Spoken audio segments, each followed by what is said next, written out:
It's my great pleasure to introduce to the stage the Leader of the Opposition, the Right Honourable Kemi Badenoch, MP.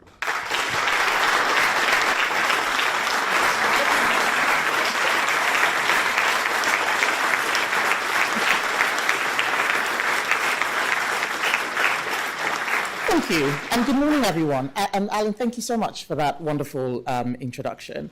And I really want to thank every single person in the audience for making the effort to come. Despite the tube strike, I'm sure it was a real mission to get here. It certainly was for me. It took me 2 hours and 15 minutes.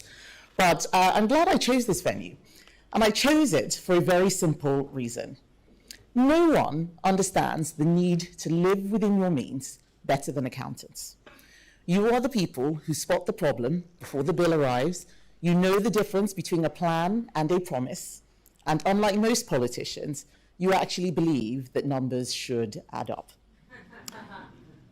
The rules of economics are stubborn, and if you ignore them, they have a way of catching up with you. No one knows better than accountants that you cannot spend what you do not have. And that is why I am here today. We are living beyond our means. We are spending more than we earn on welfare, on union pay rises, and increasingly on debt interest. Alongside record levels of taxation, this government is borrowing more and more money, and our national credit card is close to maxed out. The markets are starting to worry, but rather than focus on these serious economic challenges facing our country, Labour are too busy blaming the last government for problems of their own making. They are finding governing harder than they thought. I could have told them that. Just last week, Keir Starmer launched phase 2. Phase 2 didn't even last 3 days. Deputy Prime Minister is gone after trying to avoid the very same taxes that the Chancellor wants to put up. So they've just had a huge reshuffle. It's a huge reshuffle, but it is born not of strength, but a political crisis. And the person who has caused the most grief to our country, the Chancellor, is still in post. She has already put up taxes by about £40 billion. That's the biggest tax raid this country has ever seen. And in the next 5 years, she will double the deficit. So this combination of record taxes and borrowing can only mean one thing, that she has lost control of spending completely, and investors can see it. I warned this summer that we could face a bond crisis if we carry on like this. And this autumn, like a risky customer, the markets are charging us more to borrow than at any time in the last 27 years. This isn't our destiny. It is happening because of the terrible decisions that Rachel Reeves made. And unsurprisingly, her figures are not adding up. She seems to think that the solution is yet another round of taxing, another round of borrowing, but that will just cement what I call the tax doom loop, which she's created. The thing that she and Keir Starmer are missing is plain to everyone else, including and especially people in this room. Because every family, every business, every charity knows what it means to live within your means. And if you don't pay your bills, you will go bankrupt. If you max out your credit card and the late notice charges start piling up, there's only one answer: cut your spending. This is a fact of life that we all have to live by. Ends must meet. And if they do not, there will be consequences. But this Labour government is behaving as if the rules don't apply to them, because they think they're nice people. And they are making no real effort to live within their means, because they're worried that living within their means doesn't look nice. So instead, they are leading Britain into a deeper and deeper crisis because of their pride. And I don't think that people have realized yet just how bad this mess is. Our children will someday have to pay back the debt that Rachel Reeves is now taking on. They will grow up in an uncertain world. They will enter a job market fundamentally changed by AI. They will compete with talent and capital in growing economies around the world. They will pay for our health, our social care, for the pensions we draw, for the services we need. And on top of all that, they are going to be saddled with paying for Rachel Reeves' wasteful borrowing. That is not fair. She promised to stick to the fiscal rules that she inherited. She broke that promise at the earliest opportunity to go on a borrowing spree. And what did she spend it on? Inflation-busting pay rises for the unions, the same unions that are going on strike right now. She spent that money on Ed Miliband's pet energy company, an energy company that won't produce a single watt of power, and a bill for sickness benefits that are spiraling out of control. Our children will be paying for all of this with interest on top, compounded over decades. They may end up borrowing to pay off the interest on this borrowing. This is like taking a credit card out to pay off another credit card. Nobody in the real world thinks that this is sustainable. There is a hard truth that we must face up to in this country, that we must be brave enough to confront. Britain's standard of living is not an entitlement. It is the sum of our collective efforts. There is no guarantee that we will enjoy a particular quality of life just because we are the United Kingdom. If we want it, we have to earn it. If we want to stay wealthy, we have to produce wealth. We cannot print it.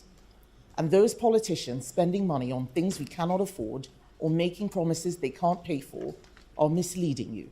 They are fooling you. And your children, my children, our children will pay the bill. The Conservative Party is the only party that is talking about this. We seem to be the only party that understands this. And under my leadership, we will continue to tell these simple economic truths. Back in 2010, we inherited from the Labour Party a deficit never seen before in peacetime history.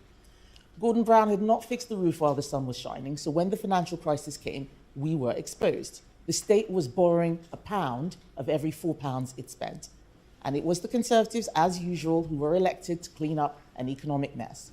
We came into office with a clear plan. We were honest with the public about what needed to be done before the election.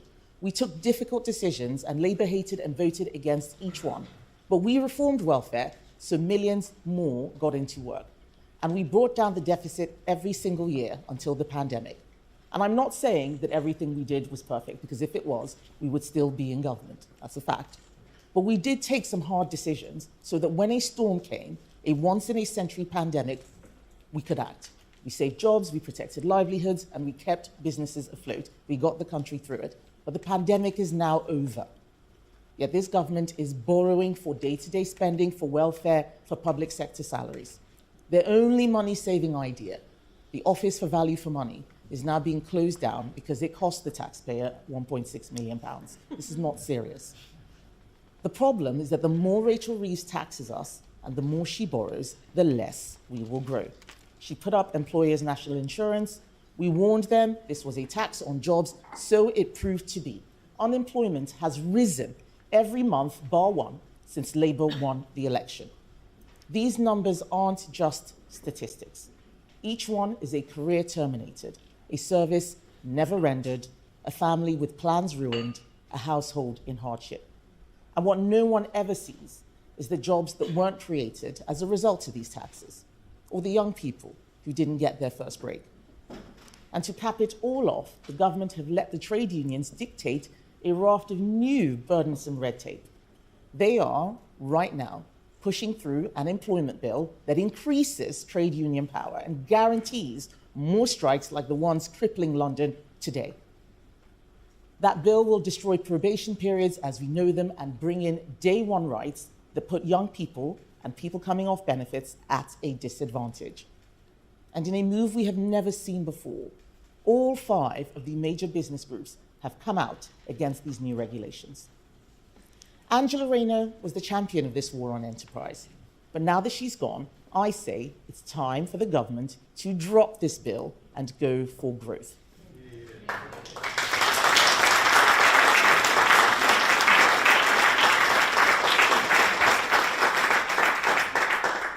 But what does that mean? It means backing business, not taxing business, better limited regulation, controlled lower taxation, cheaper abundant energy. These are the essential ingredients for growth. Everything that this government is doing is making life more expensive for all of us. After just 1 year of Labour in office, taxes and bills have gone up by £1,700 for some families. After her budget last year, the Chancellor promised that she wouldn't be back for more taxes. But we know she will be. All summer, there has been speculation and briefing from the Treasury about an endless series of tax rises. Because that budget last year hammered growth. Firms stopped hiring, people lost their jobs, and hundreds of thousands more are on welfare. And with a series of unfunded U-turns demanded by Labour backbenchers and granted by a Prime Minister who is too scared to face them down, she has got a multi-billion-pound black hole in her figures. So what's her plan? She's going to tax us more. She's in the Treasury right now, I'm sure, with officials. I'm a former Treasury Minister. I know how it works. She'll be desperately making plans for anything she can lay her hands on. She will be looking at hiking tax on our homes, on our wages, on our pensions. Every single one of us will be paying a Reeves penalty this winter. This is the tax doom loop. The fundamental problem is our economy is being run by people who think that it is government that creates growth. It's not. It is business that creates growth. We know that you cannot tax your way to growth. But if they cannot create growth, then at least they have a duty to ensure that we live within our means and only spend what we earn. We all have to accept that government cannot do everything. There is another way. We need to have difficult conversations, not just about what government can do, but about what it cannot do. State spending is nearly half of GDP. Nobody sensible thinks that's sustainable. But as usual, the Conservatives are the only party really making this case. We are the only party fighting to protect the money you earn. The only party arguing the government has to live within its means. Every single other political party in Parliament today, every single one, wants to increase welfare spending, and they voted to do so. They want to lift the two-child benefit cap. They don't mind that our sickness benefits bill alone is on course to reach 100 billion by 2030. There are some people in government who must know that things need to change. You can picture their faces looking at the latest OBR figures, but the truth is they came into government with no real plans for how to save money, only how to spend it. That's why they are in trouble. And that is why today I am making the Prime Minister a serious offer, because the Conservative Party will always act in the national interest. If he is serious about cutting spending and really bringing down the welfare bill, we will help him. The last time he tried this in July, the Prime Minister was humiliated by his own backbenchers. He had to gut a bill just 90 minutes before MPs were due to vote on it. And he created a £5 billion hole in the Chancellor's finances. After his unexpected reshuffle last week, he now has a new welfare secretary, a new chief whip, and a new opportunity. The papers say he is gearing up for another go at welfare savings. But the backbenchers who blocked him last time haven't gone away. Even with a 170-seat majority, the Prime Minister is weak. Right at this moment, his party is gearing up to elect a deputy from the left of Labour, a deputy who will do everything they can to frustrate the changes our country so desperately needs. So whether he wants to admit it or not, Keir Starmer needs our help. If he wants to cut spending and stop this tax doom loop that he created, if he wants to stop pushing up inflation and stop crushing business confidence, he simply cannot afford to fail at this again. We cannot afford for him to fail at this again. And so the Shadow Chancellor, Shadow Welfare Secretary, and I are making him a clear offer. Sit down with us. Let's agree a way to bring welfare spending down. And I will offer him the support of the Conservative Party. This isn't a blank check, but I can say this. If we agree to something, we will vote for it in Parliament on a 3-line whip. There will always be some people who need support, and the Conservatives will make sure they get it. But the current system is out of control, and it threatens all the good that it was designed to do. This is an offer to work together in the national interest, to find common ground and get a serious plan. The country knows that it's the right thing to do. Keir Starmer and Rachel Reeves have a choice. They can bow to their left-wing Labour MPs again, they can hike up taxes and borrow more and risk our economic future, or for once, they can do the right thing. I hope the Prime Minister will put our country before his party and agree to work across the aisle on this. He knows that it is the right thing to do.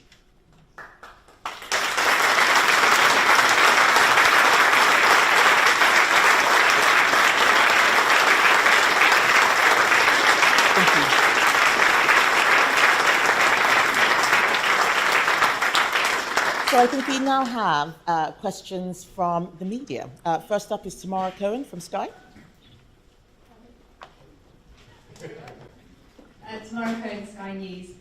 You said that you want to help Keir Starmer bring the welfare bill down.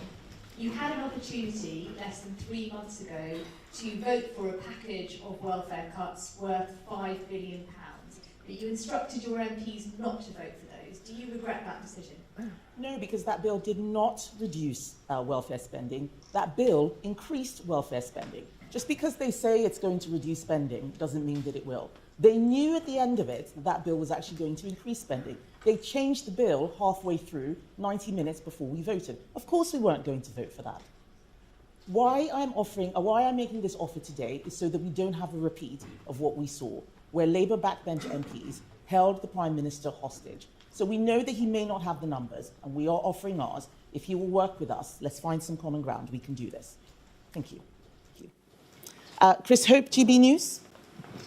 Chris Hope, GB News. Last night at the Parliamentary Labour Party, Keir Starmer talked about Reform UK twice, about the Green Party as the problem facing Labour. Today, Bridget Wilson talks more about reform, doesn't mention the Tory party. You haven't mentioned reform at all in your speech. Do you worry that you're sliding into irrelevance in politics as a party? Reform want to increase welfare spending. I did mention them. I said every single other party. They don't get any special treatment. They're just as bad as all the other left-wing parties.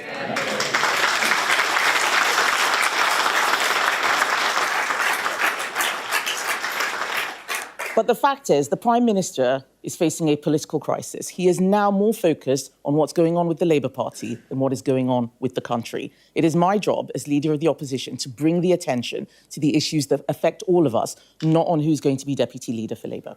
Thank you. Next question from Helen Katz, BBC. You've previously said you could save £12 billion off the welfare bill over 5 years. Is that a target you would stick to, or would you be flexible on that if you could get this cross-party agreement? Well, so Helen, you're talking about the reforms which we were going to bring in at the last election and which we've been talking about since. We do need to bring the welfare bill down. The specifics will be for us to discuss. Let's find some common ground. But right now, we cannot be in a situation where the bill is going up and up and up. It may be that we can find more, but what we need to do right now is find some common ground and actually start making savings. Because if we don't do this really soon, it's going to be too late.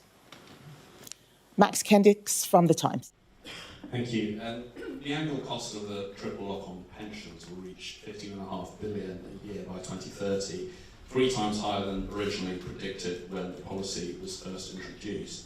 So, I mean, that's a huge part of the welfare state that so far both parties have committed to keep.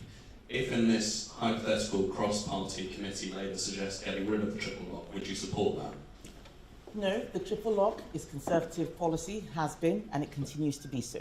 We need to start with where the immediate problem is. People are out of work. We have 1 million more people out of work since the pandemic.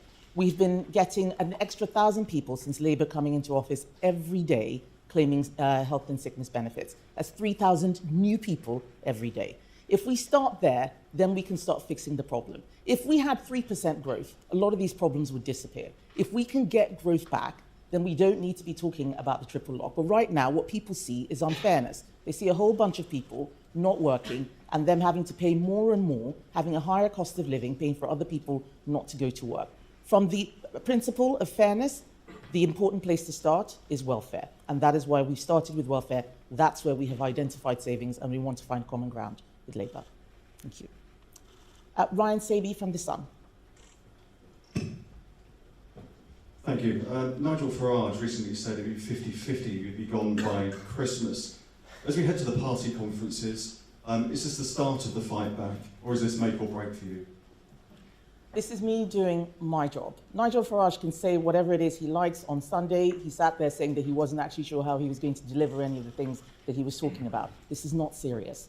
We are facing an economic crisis. There is only one party that has the experience and a plan to get us out of the mess we're in. This is not a game. This is not jokes. This is not about me. This is about our country. And I'm going to do everything that I can to hold the government to account and make sure we help them to get us out of the mess we're in. And that is why we are making this offer. Let's sit down. Let's find some common ground. We're not going to agree on a lot, I'm sure. They are a left-wing party. We are the only party on the centre-right, despite what Nigel Farage says.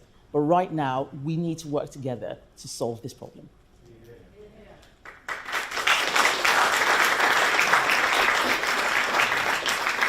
Camilla Tominey, Daily Telegraph.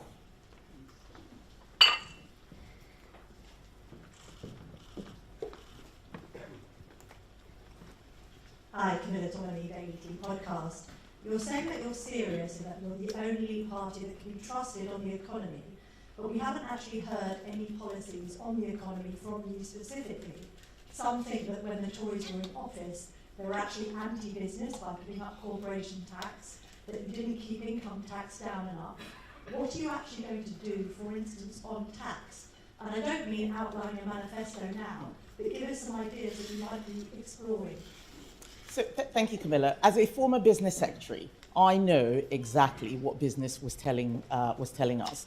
And there are many mistakes that the party made. I wasn't the Chancellor, I wasn't in the Treasury. I am now trying to show that the Conservative Party is under new leadership, and we need to show that we are authentic Conservatives. That starts with fiscal responsibility, living within our means, but also recognising where money comes from. It's not just sitting there in a bank or being printed, it has to come from business. So we need policies that are going to get business booming again.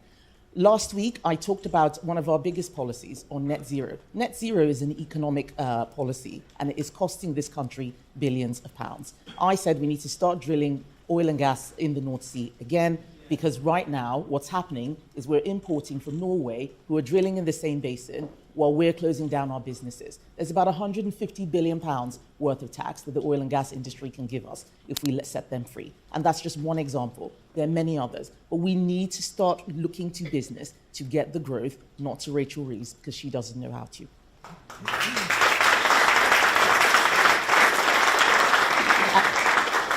Dan Martin. Hi. Just on migration, the government says it wants to restrict the interpretation of the ECHR to reduce the number of small boats. I'm just wondering if you think that is enough, or should the government go further? We will announce what we're doing on the ECHR. I have said that if we cannot control our borders without leaving, then we should leave. But we need a clear argument and a clear plan, understanding the consequences. But do I believe what Labour is saying? Not really. I remember when Shabana Mahmood was signing letters saying we shouldn't deport foreign criminals. She actually signed those letters. They voted against all of the measures which we were trying to bring in to bring down immigration. They promised to smash the gangs. No gangs have been smashed. They cancelled our Rwanda deterrence plan without something in place. Now we've seen crossings go up by an extra 1,000. So I'm not really convinced that their heart is in this. I don't believe that a Labour Party that believes in open borders and thinks controlling borders is racist is going to do anything at all about migration. And so far, I've been proved right. Harriet Lyne, Daily Mail. Thank you. Figures out today show that the number of sick days taken by British workers is at a 15-year high, almost 2 weeks on average. What do you think is going wrong? I think that those figures are extraordinary, and it's on top of the 3,000 new people each day claiming health and sickness benefits. In July, I gave a speech on this, and I think one of the things that's happened is that post the pandemic, a lot of people have just switched off work, and the way that we assess need for disability has changed in the wrong direction. We made it remote assessments possible because we didn't want people to have to go in because of the pandemic. That's something that needs to close, because what we're finding is that a lot of people with very, very mild issues, mild anxiety, mild depression, are signing off work. There's no one assessing them. We need to get them back in, and that's just one of the ways that we're seeing the problem on out of work benefits really rise. But we just need to get productivity going again. And a government that's focused on growth will be focusing on productivity. We cannot do that without getting people out of off benefits and back into work. All right, I think that is it for questions. Thank you so much, everybody.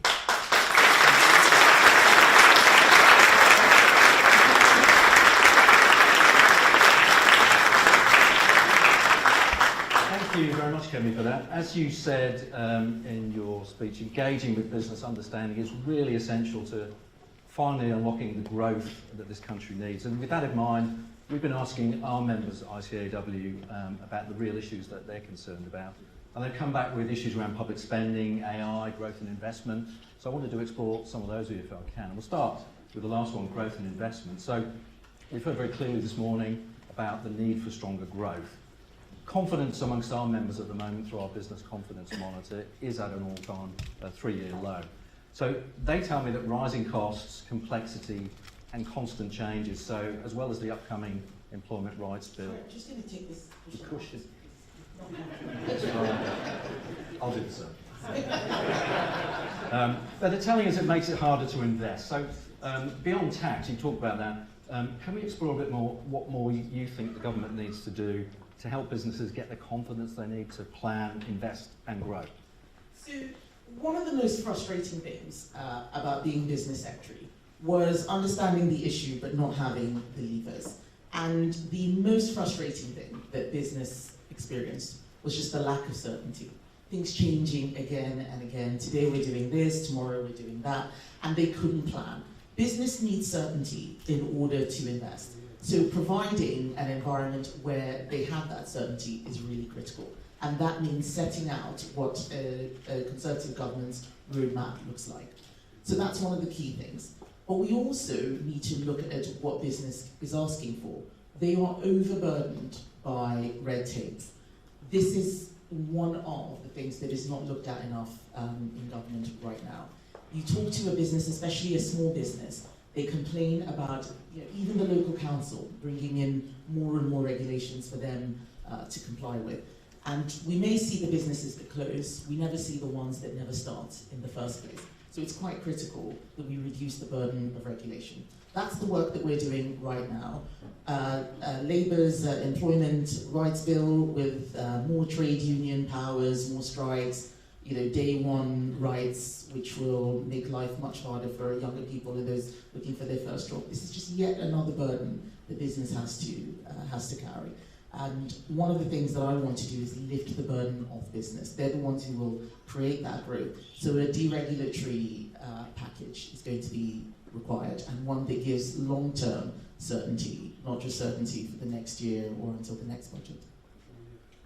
So in my question before, I just said beyond tax, but it would be remiss of me not to ask, we're 2 months out from the budget, and given your time in government, your experience, and also the challenges and difficulties of delivering reform in practice, if you were setting the next budget, hypothetically, what would you prioritise, and why would you do so? So I would prioritise those elements which encourage people to take risks. I think that we have turned into a country that is afraid to take risks. That's where all this regulation is coming from. Nothing bad must happen, let's bring in a new law, and then when that law is there, everybody will have to follow it, and then nothing bad will happen. That's not how life works. We've created a zero-risk environment, and without risk, there is no reward. So we need to stop punishing people for taking risks, and we need to stop assuming.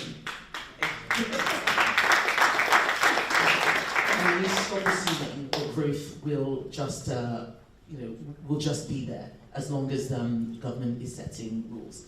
But we also need to look at things that will help drive up productivity. Productivity in the private sector has been increasing over the last decade and more. It's the public sector where the problems are really, really entrenched. So any budget, any government's plan also has to look at how we are ratioed between public and private sector. That's something that's going to be key. We need more people in private enterprise.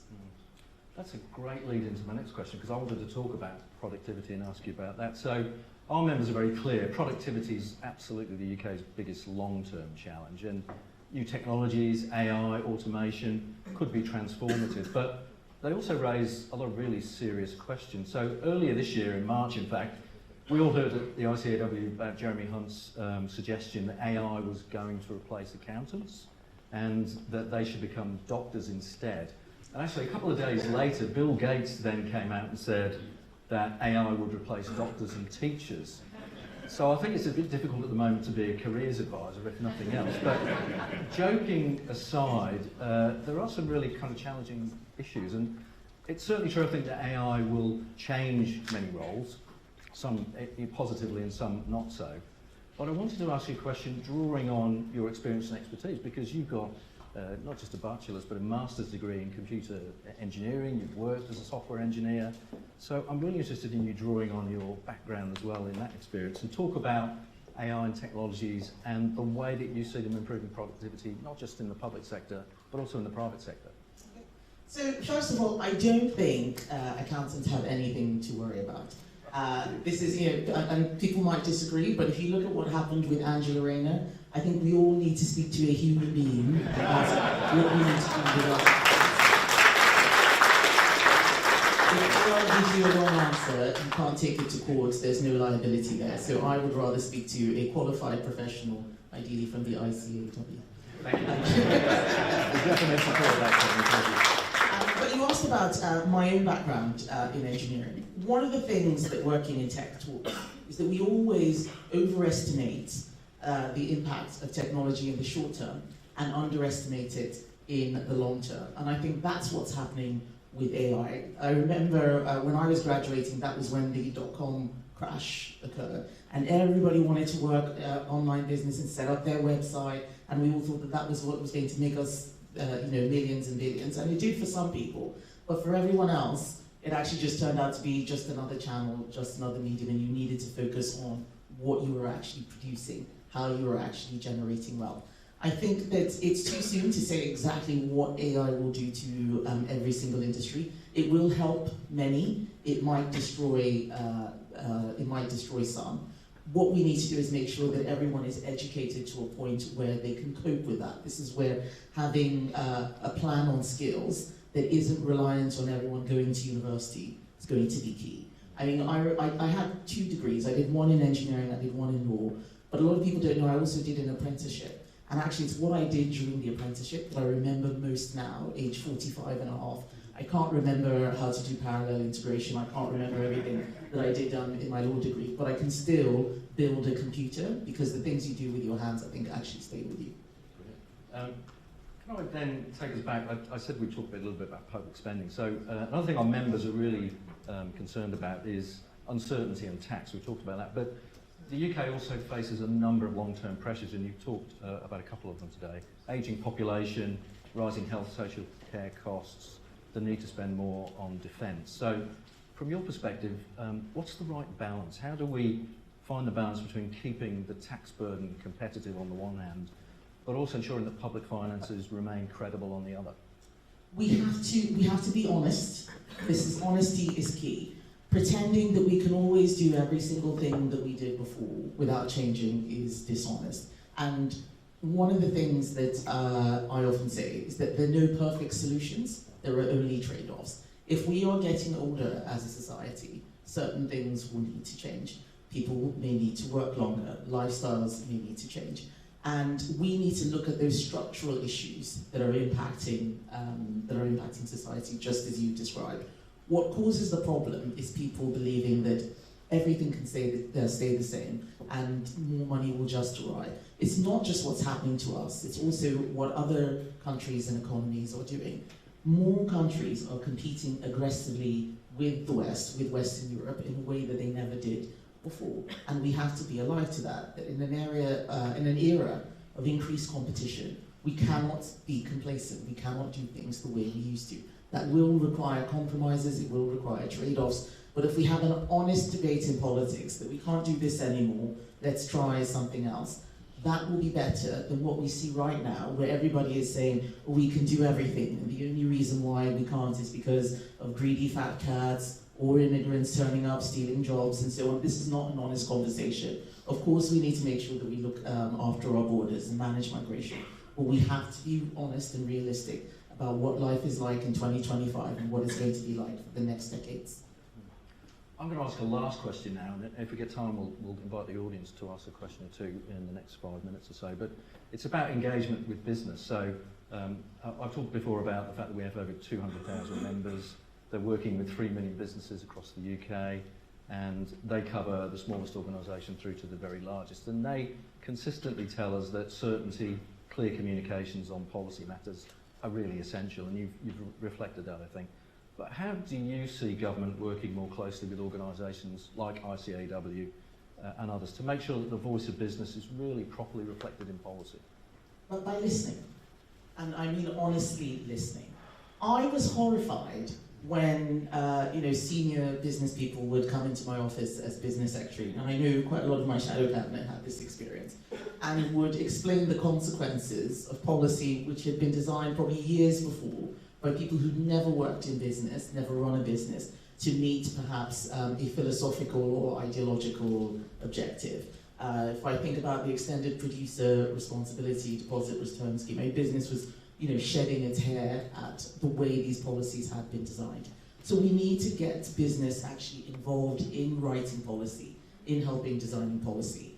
There is an assumption in Whitehall that business is only looking after its own interests. I think that's completely wrong. I think that creating jobs, creating a profit is corporate social responsibility, and by doing so, it helps make a healthier economy. And so we should listen to business. Of course, we should be alive to vested interests and those who don't want competition, who want monopolies or oligopolies. But if we listen to business and listen to them explain what the consequences of certain policy decisions will be, we will end up in a much better place. We don't need, many more business councils and, all sorts of apparatus which you find in government, which actually end up being Potemkins or way to fob off business while doing what they were always going to do instead. I hated being in those meetings.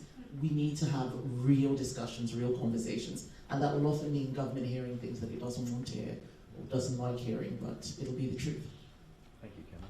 We've got a couple of minutes left, so if it's okay with you, I might throw to the audience 2 minutes.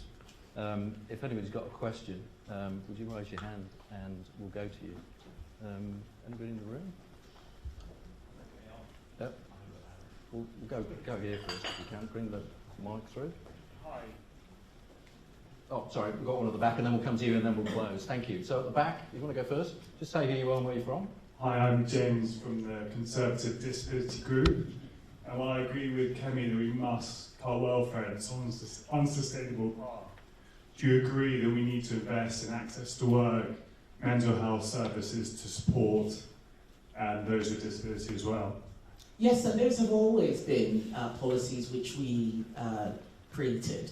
Getting people into work is the key thing. And having people sitting at home claiming benefits is not good for the economy, but is also not good for many of those individuals as well. And this is what is so terrible about the very low level conditions being signed off work, when actually work would be almost a way to help people deal with those conditions. Thank you.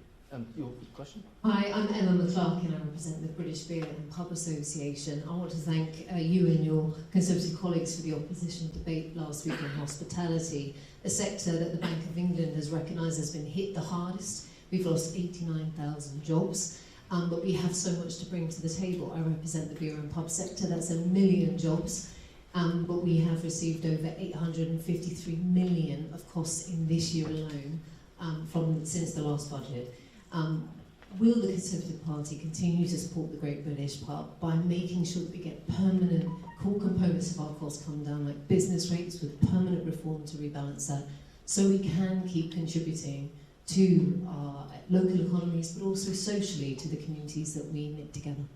And you've done a very great job speaking up for the Great British Pub. I think all of us are in despair at how our local pubs are closing. I see it in my constituency as well. And we have various campaigns to actually save pubs in our country. But reducing the burden of regulation that they have is absolutely key. Hospitality is the #1 sector hit by many of the changes in the budget. Employers' national insurance makes it harder to employ people. Raising that threshold for when minimum wage kicks in means that young people who tend to be, the first go-to for hospitality employment are more expensive to hire. We should never have policies that make it more expensive to hire young people, because it means they don't get their first job and it's later before they get their next job. And it has a knock-on effect, a ripple effect that's actually really, really destructive. So I hear you. Making sure that we have a policy package that is coherent is what we're working on now. I do not want to sit here and just make an announcement without us having a plan to back it up. And we're going to be talking a lot more about what our plans will be at party conference. So I hope to see you and many of the people in this room there. I'm afraid that's all we've got time for. So can I thank you very much indeed. Thank you. for your time this morning, for spending the morning with us at Chartered Council. We really appreciate it, and for listening to business. And can I ask you all to thank Kemi in the usual way? Thank you.